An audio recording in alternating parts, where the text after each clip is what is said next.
Buenos días, hermanos.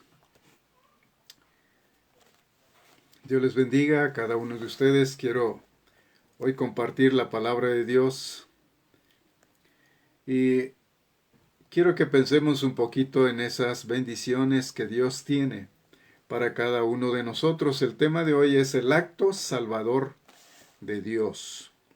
El acto salvador de Dios puede verse desde varios puntos de vista.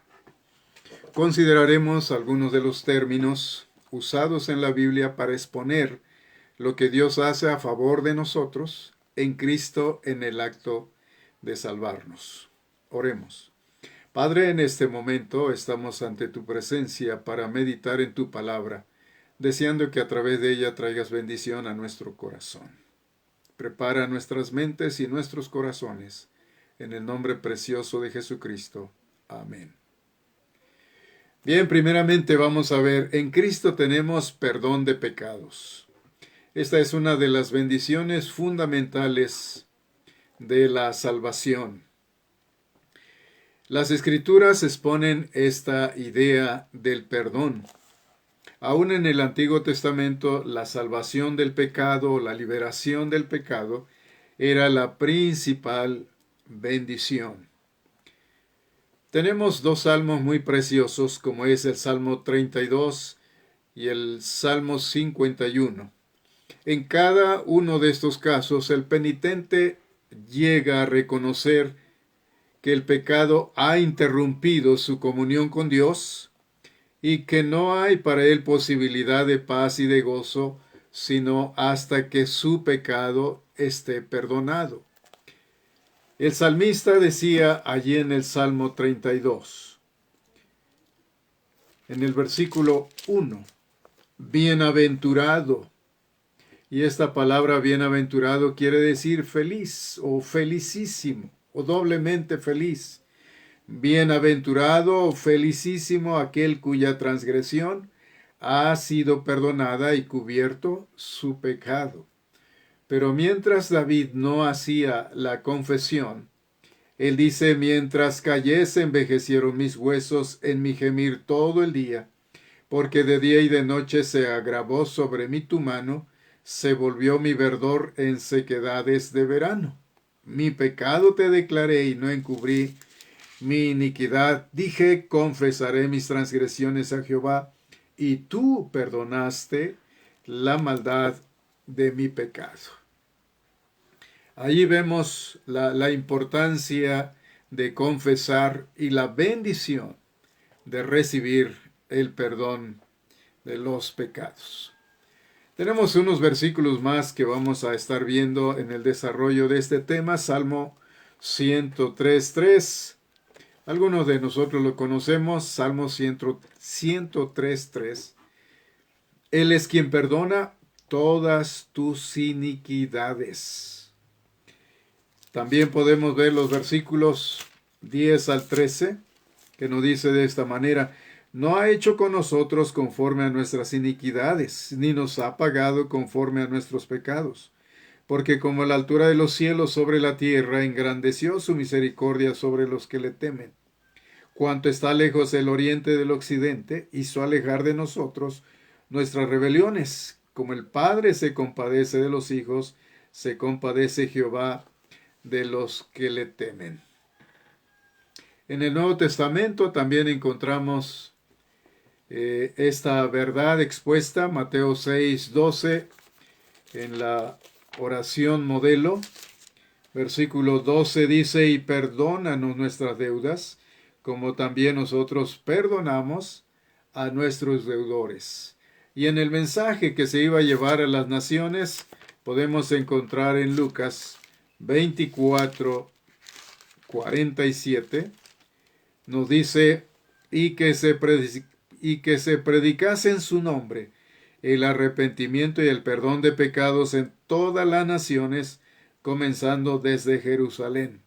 El perdón de pecados. Hechos 2:38 también nos habla de esta verdad. En el sermón que Pedro daba allí en Jerusalén, y dice el versículo 38, Pedro les dijo, arrepentíos y bautícese cada uno de vosotros en el nombre de Jesucristo para perdón de los pecados, y recibiréis el don del Espíritu Santo.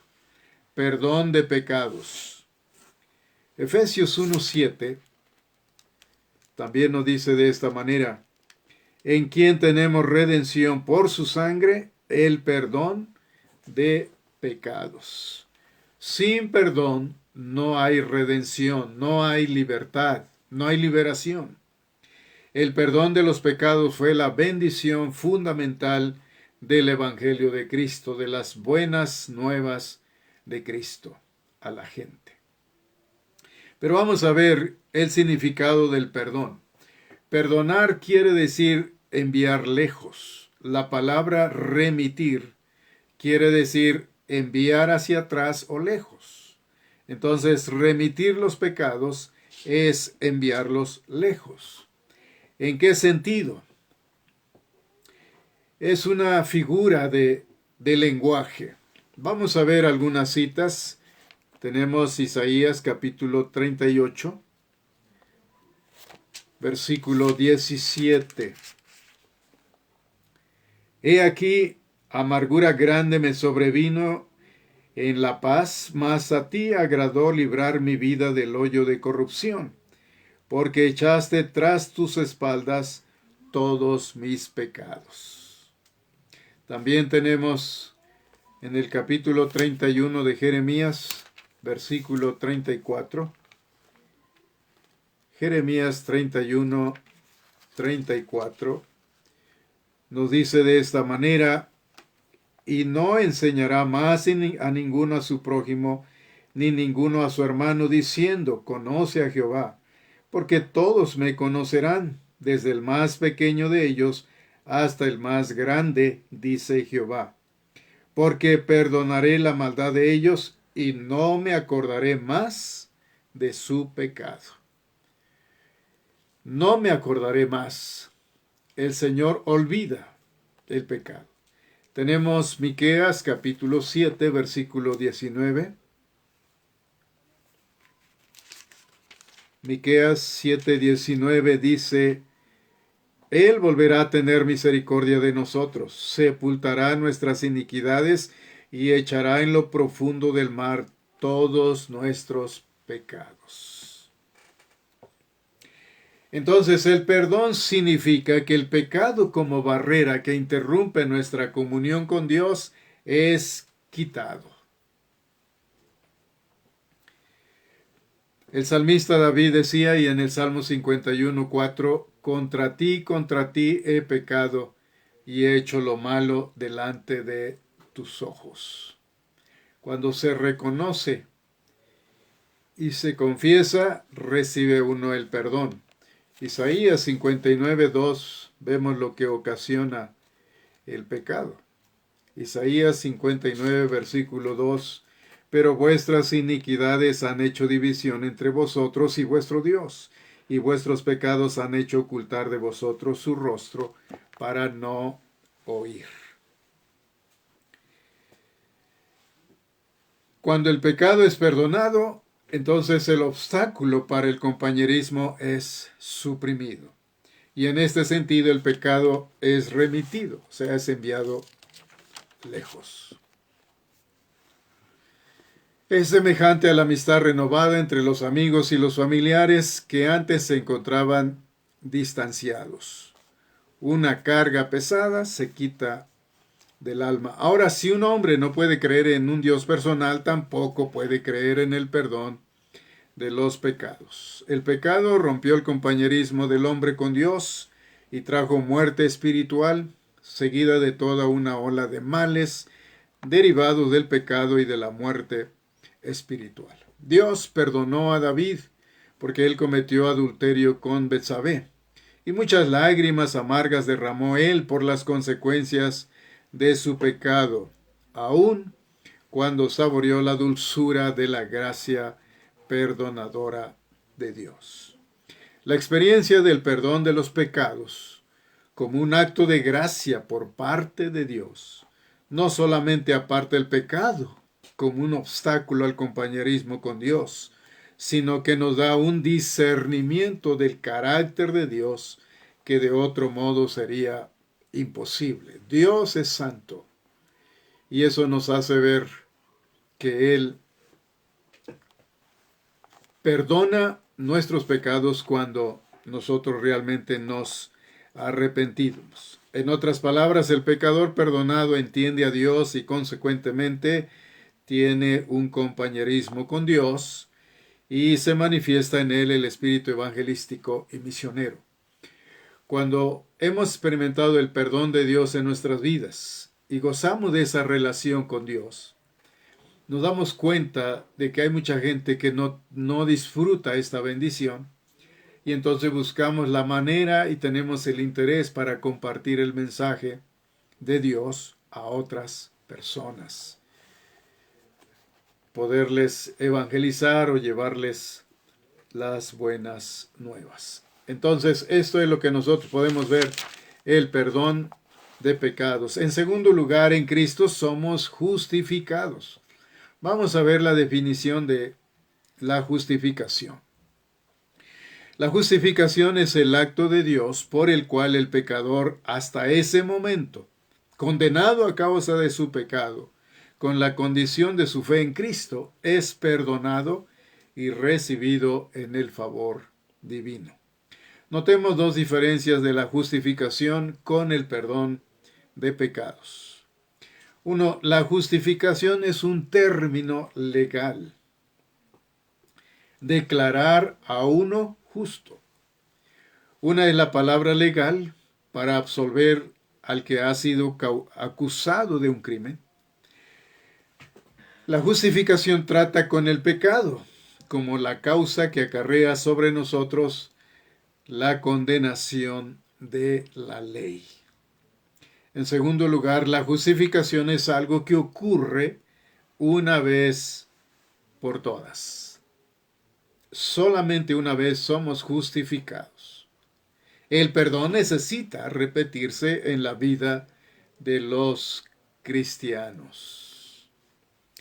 Pero el pecador justificado nunca vuelve a estar bajo la condenación de la ley. Nunca necesita ser justificado otra vez. Lo que le trajo vida al hombre muerto en sus transgresiones y pecados fue el acto justificador de Dios, el cual le trajo a una correcta relación con Dios. Veamos Romanos capítulo 5, versículo 18. Romanos 5, 18. Así que, como por la transgresión de uno vino la condenación a todos los hombres, de la misma manera, por la justicia de uno, o sea, de Jesucristo, vino a todos los hombres la justificación de vida.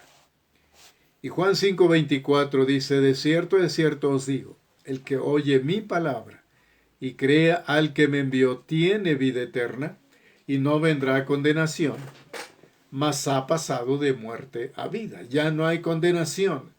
El creyente ha sido justificado, ha sido declarado justo y ya no va a ser condenado. Romanos capítulo 3, versículo 28 dice, concluimos pues que el hombre es justificado por fe, sin las obras de la ley.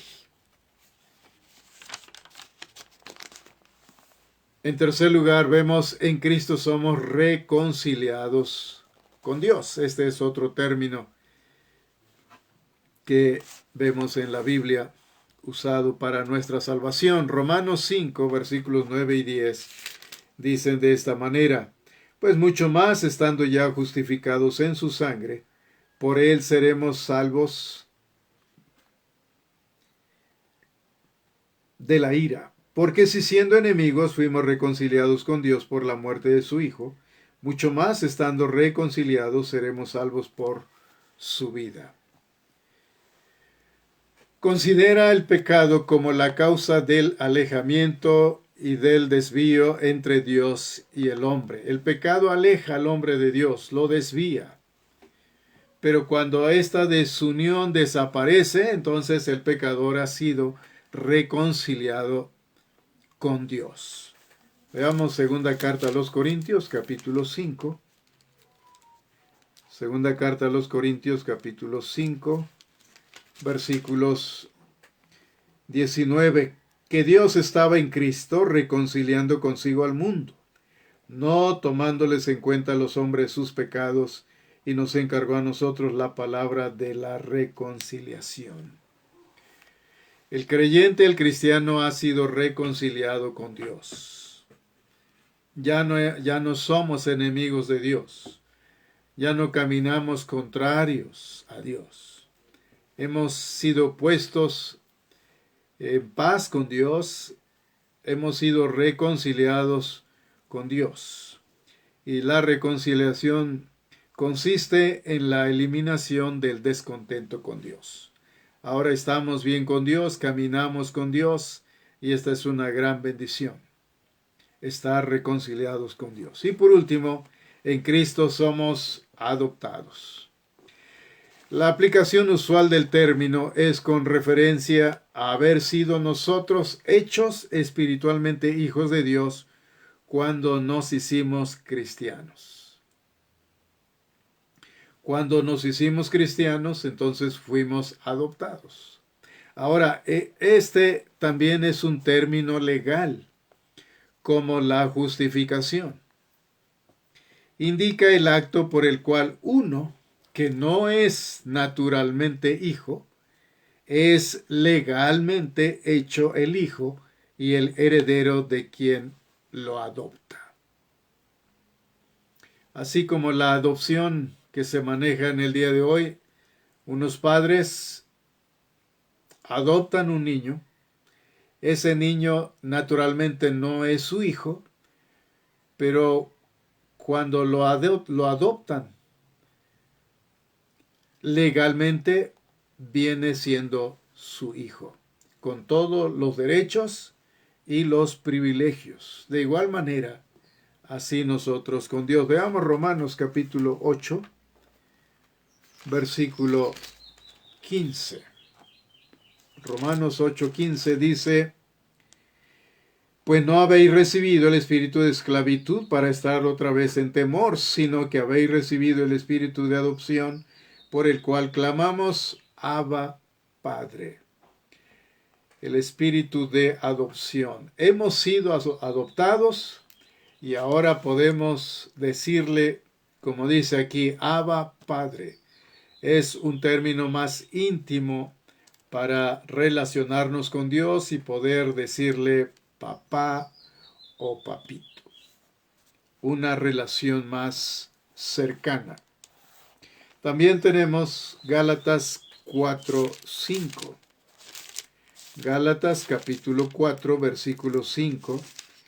Nos dice, para que redimiese a los que estaban bajo la ley, a fin de que recibiésemos la adopción de hijos. Entonces Pablo recalca la posesión consciente del Espíritu en conexión con nuestra adopción y demuestra que por esta posesión consciente del Espíritu somos libertados de la esclavitud del temor y del legalismo. Él también señala el hecho de que como una consecuencia de nuestra adopción no solamente somos hechos hijos de Dios, sino también herederos. Y por tanto heredamos con Cristo todas las riquezas espirituales de Dios. Veamos nuevamente Romanos capítulo 8 y veamos los versículos 16 y 17. El Espíritu mismo da testimonio a nuestro espíritu de que somos hijos de Dios. Y si hijos, también herederos. Herederos de Dios y coherederos con Cristo, si es que padecemos juntamente con Él, para que juntamente con Él seamos glorificados. En Cristo somos adoptados. Entonces somos hechos hijos de Dios legalmente. Y no hay nadie que pueda reclamar eso. Somos hijos de Dios. Y si hijos, entonces dice la Escritura, también herederos, con todos los privilegios que tenemos como hijos de Dios. Y esto es lo que nosotros tenemos en el acto salvador de Dios. Tenemos el perdón de nuestros pecados. Una gran bendición. Lo que hayamos hecho cuando venimos al Señor y le pedimos perdón, Él nos ha perdonado.